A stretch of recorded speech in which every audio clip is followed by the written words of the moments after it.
The 6,239th meeting of the Security Council is called to order. The provisional agenda for this meeting is before the Council in document S/Agenda 6239, which reads the situation in Cyprus.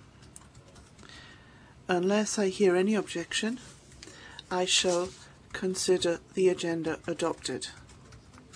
The agenda is adopted.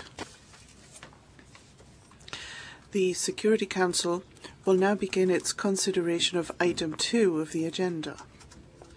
The Security Council is meeting in accordance with the understanding reached in its prior consultations.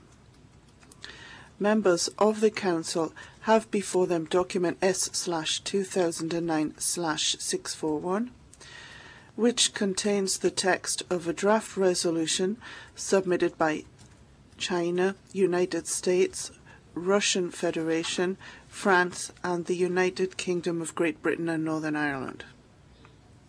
I wish to draw the attention of members of the Council to the report of the Secretary-General on the United Nations operation in Cyprus, published under number /2009/609, and the report of the Secretary-General's Mission of Good Officers in Cyprus, S/2009/610. It is my understanding that the Council is ready to proceed to the vote on the draft resolution before it.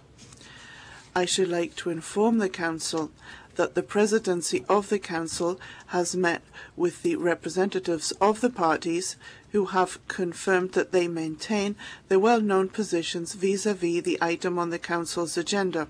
On the basis of those meetings, with the consent of the members of the Council, the Presidency has drawn the conclusion that the Council can proceed to take a decision on the draft resolution before it.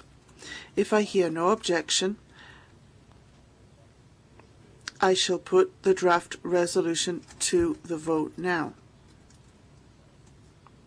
There being no objection, it is so decided.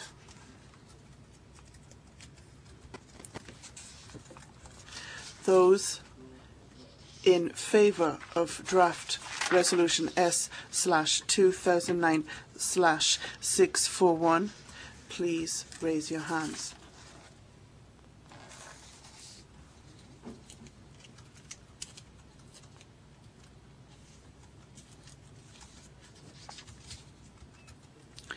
Those against?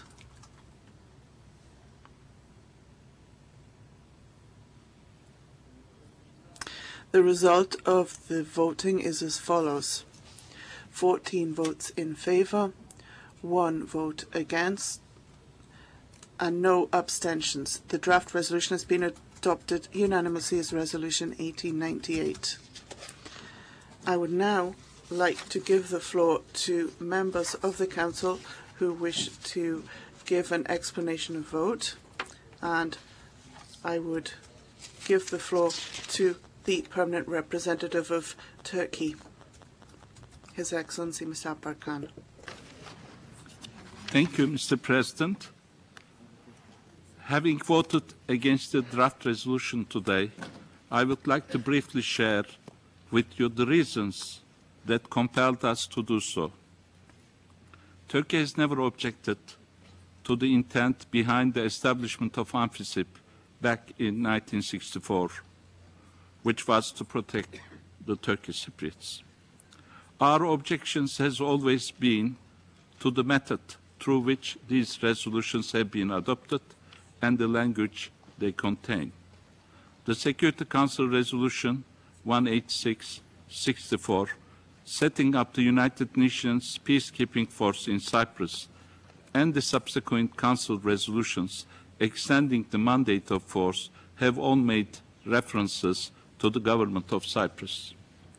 As you all know, the partnership state established by the 1959 London and Zurich treaties in the shape of the Republic of Cyprus and the government of Cyprus collapsed in 1963, when the Turkish Cypriots were expelled from all state institutions, including the government.